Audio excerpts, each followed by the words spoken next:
एक बार भगवान बुद्ध एक गांव में उपदेश दे रहे थे। उस गांव का एक धनी व्यक्ति बुद्ध के उपदेश सुनने आया हुआ था। उपदेश सुनकर उसके मन में एक प्रश्न पूछने की जिज्ञासा हुई, परंतु सबके बीच में प्रश्न पूछने में उसे कुछ संकोच हुआ, क्योंकि उस गांव में उसकी बहुत प्रतिष्ठा थी और प्रश्न ऐसा था कि उसकी प्रतिष्ठा दांव पर लग जाती। इसलिए वह सबके जाने का इंतजार करने लगा। जब सब लोग चले गए तब वह उठकर बुद्ध के पास आया और अपने दोनों हाथ जोड़कर बुद्ध से कहने लगा, प्रभु, मेरे पास सब कुछ है, धन दौलत पद प्रतिष्ठा, किसी चीज की कोई कमी नहीं है, लेकिन मैं खुश नहीं हूँ। हमेशा खुश रहने का राज क्या है? मैं जानना चाहता हूँ कि हम हमेशा प्रसन्न कैसे रहें। बुद्ध कुछ देर तक चुप रहे और फिर बोले, तुम मेरे साथ जंगल में चलो तो मैं तुम्हें खुश रहने का राज बताता हूँ। ऐसा कहकर बुद्ध उसे साथ लेकर जंगल की तरफ बढ़ चले। रास्ते में बुद्ध ने एक बड़ा सा पत्थर उठाया और उस व्यक्ति को देते हुए कहा, इसे पकड़ो और चलते रहो। वह व्यक्ति पत्थर उठाकर चलने लगा। कुछ समय बाद उस व्यक्ति के हाथ में दर्द होने लगा, लेकिन वह चुप रहा और चलता रहा।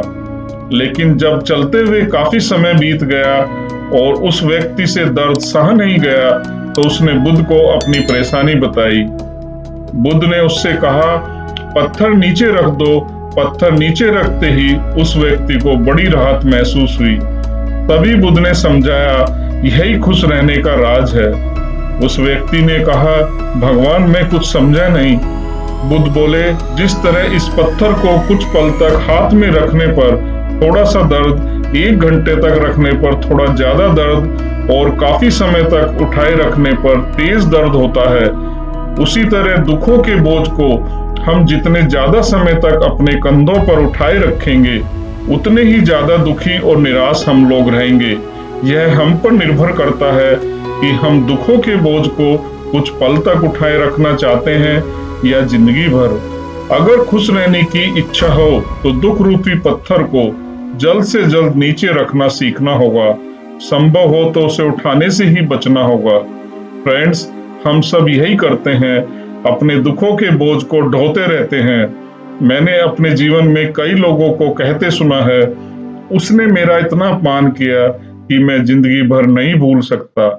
वास्तव में अगर आप उसे नहीं भूलते हैं तो आप अपने आप को ही कष्ट दे रहे हैं। दुखों से मुक्ति तभी संभव है जब हम दुख के बोझ को अपने मन से जल्द निकाल दें और इच्छाओं से रहित होकर या जो हमारे पास है उसमें संतोष कर प्रसन्न रहें।